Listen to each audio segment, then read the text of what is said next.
Hi friends, ఎలా ఉన్నారు? ఈ వీడియోలో నేను మీకు ఇందిరమ్మ ఇల్లుకు సంబంధించి అయితే చెప్పబోతున్నాను. ఎవరైతే ఖాళీ స్థలం ఉండి ఇంటిని నిర్మించుకోవాలనుకుంటున్నారో వాళ్ళకి ప్రభుత్వం 5 లక్షల రూపాయలు అయితే సహాయం చేయబోతున్న విషయం అందరికీ తెలిసిందే. ఈ అమౌంట్ అయితే 4 విడతల వారికి అయితే అందిస్తామని అయితే చెప్తున్నారు. ఈ అమౌంట్ ఎలా వస్తుందో దానికి సంబంధించిన ప్రాసెస్ అయితే మీకు చెప్పబోతున్నాను. ఇంకా ఇందులో 3 కేటగిరీలను అయితే విభజించడం జరిగింది. L1, L2, L3 గాని అయితే ఈ వీడియోలో దానికి సంబంధించిన కంప్లీట్ ఇన్ఫర్మేషన్ అయితే మీకు ఎక్స్ప్లెయిన్ చేయబోతున్నాను.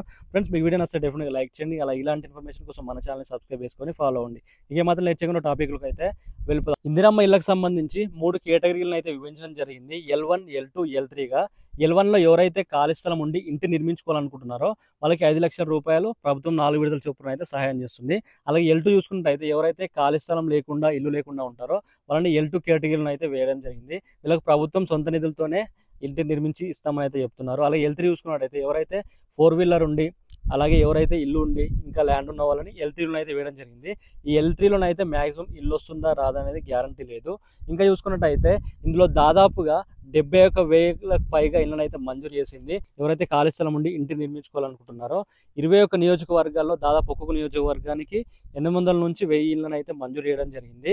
ఇందులో 5 లక్షల రూపాయలు అయితే వస్తుంది. 5 లక్షల రూపాయలు ఒకేసారి ఇవ్వరు, 4 విడతల వారీగా అయితే ఇస్తారు. 1,25,000 ఫస్ట్ విడతలో, తర్వాత సెకండ్ విడతలో 1,25,000, థర్డ్ విడతలో 1,25,000, ఫోర్త్ విడతలో 1,25,000, 4 విడతల వారీగా అయితే అమౌంట్ అయితే ఇస్తారు. ఇందులో ఫస్ట్గా చూసుకున్నట్టయితే మనం ముగ్గు పోసిన తర్వాత మన ఇంటి కోసము ముగ్గు పోసిన తర్వాత బేస్మెంట్ లెవెల్కి వచ్చిన తర్వాత పంచాయతీ సెక్రటరీ ఎవరైతే ఉన్నారో అతను వచ్చి దానికి సంబంధించిన ఫొటోస్ అయితే తీసుకుంటాడు. తీసుకున్న తర్వాత యాప్ ఏదైతే ఉంటుందో ఇందిరమ్మ యాప్కి సంబంధించి అందులో అప్లోడ్ చేస్తారు. అప్లోడ్ చేసిన తర్వాత వెరిఫికేషన్ అయిపోయిన తర్వాత మీకు అమౌంట్ అయితే 1,25,000 ఏవైతే ఉన్నాయో మీ బ్యాంక్ అకౌంట్లోనైతే జమ అవ్వడం జరుగుతుంది. ఇంకా నెక్స్ట్ విడతలో చూసుకున్నట్టయితే మళ్ళీ 1,25,000 మీరు స్లాబ్ లెవెల్లో ఏదైతే వస్తుందో ఇల్లు స్లాబ్ లెవెల్లోకి వచ్చిన తర్వాత మళ్ళీ పంచాయత్ సెక్రటరీ లేదా ఎంపీడీఓ కావచ్చు, ఎంఆర్ఓ కావచ్చు, వీళ్ళు ఫోటో తీసుకుని మళ్ళీ వాళ్ళ యాప్లో అప్లోడ్ చేసిన తర్వాత మళ్ళీ 1,20,000 అయితే ఇలా విడతల వరకు అయితే శాంక్షన్ అవ్వడం జరుగుతుంది. ఇక లాస్ట్గా చూసుకున్నట్టయితే ఇంకొక 1,25,000 ఇది ఇంట్లో మనం ఏదైనా కరెంట్ ఫిట్టింగ్ కావచ్చు లేదా ఇంకా ప్లంబింగ్ వర్క్ కావచ్చు, దానికి 1,20,000 అయితే వస్తుంది. సో ఈ ప్రాసెస్ అంతా సేమ్ ఉంటుంది. ఈ ఫొటోస్ తీసుకొని అప్లోడ్ చేయడమే ఉంటుంది యాప్లో. అలాగే ఇంకా లాస్ట్లో చూసుకున్నట్టయితే ఇల్లు కంప్లీట్ అయ్యే దశలో 1,20,000 అయితే వస్తుంది. మొత్తం 4 విడతల చొప్పున అయితే అందిస్తారు. అయితే ఇందులో జియో ట్యాగింగ్ అయితే చేస్తామని అయితే చెప్తున్నారు. ఇప్పుడు ఎక్కడ ఇల్లు లొకేషన్ ఎక్కడ ఉంటుందో అక్కడ మనము ఇంటి నిర్మించుకున్నప్పుడు దానికి సంబంధించిన లొకేషన్ ఏదైతే ఉంటుందో లాంగిట్యూడ్ లాటిట్యూడ్ అని ఉంటుంది. వాళ్ళు జియో ట్యాగింగ్ అయితే చేస్తారు. ఇంటిని మనం ఏ ప్లేస్లో నిర్మించుకుంటున్నాం అనేది దాన్ని జియో ట్యాగింగ్ చేసి వీళ్ళు అయితే వెబ్సైట్లోనైతే అప్లోడ్ చేస్తారు. సో ఈ విధంగా దానికి సంబంధించిన వెరిఫికేషన్ అయితే జరుగుతూ ఉంటుంది.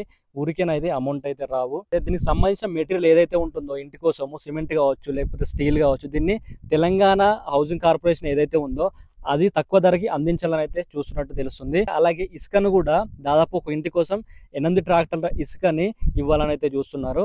ఇది ఎంఆర్ఓ ఎవరైతే ఉన్నారో దానికి సంబంధించిన కూపన్లు కూడా ఇస్తామని అయితే చెప్పడం జరిగింది. ఇందిరమ్మ ఇల్లుకి సంబంధించి 3 రకాల ప్లానింగ్ అయితే ఇవ్వడం జరిగింది. ఈ 3 రకాల ప్లానింగ్ లో మీకు నచ్చిన ప్లానింగ్ ని కట్టుకోవచ్చు, లేదా మీకు సొంత ప్లానింగ్ ఉంటే ఆ ప్లానింగ్ ప్రకారం కూడా కట్టుకోవచ్చు. ఇది పూర్తిగా పంచాయత్ సెక్రటరీ అలాగే ఎంపీడీఓ ఎంఆర్ఓ పర్యవేక్షణలో జరుగుతుంది.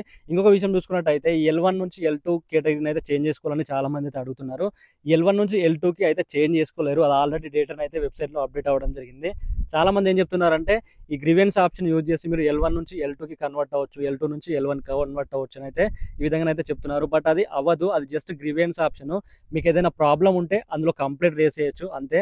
అంతకు మించి అందులో మీకు ఎలాంటి చేంజెస్ అయితే అవ్వవు. ఎవరైతే L1 లిస్ట్ వచ్చారో వాళ్ళకి ఫస్ట్ ప్రిఫరెన్స్ ఉంటుంది. వాళ్ళకి సంబంధించి ఫస్ట్ అయితే ఈ స్కీమ్ అయితే ఇంప్లిమెంట్ అవుతుంది. తర్వాత L2, తర్వాత L3లో అయితే మాక్సిమం రాదని చెప్పుకోవచ్చు. L2లో చూసుకున్నట్టయితే ప్రభుత్వం నిర్మించి ఇస్తామని అయితే చెప్తుంది. ఈ విధంగా 3 కేటగిరీలో డివైడ్ చేసి ఫస్ట్ L1లోనైతే స్కీమ్ని ఇంప్లిమెంట్ చేయాలని చూస్తుంది. సో చూడాలి ఎంతమందికి దీనికి సంబంధించి అప్రూవల్ వస్తుంది, ఎంతమంది ఇంటి నిర్మించుకుంటారో. అలాగే మీది ఏ కేటగిరీలోకి వచ్చిందో కిందనైతే కామెంట్ చేయండి, నేనైతే తెలుసుకుంటాను.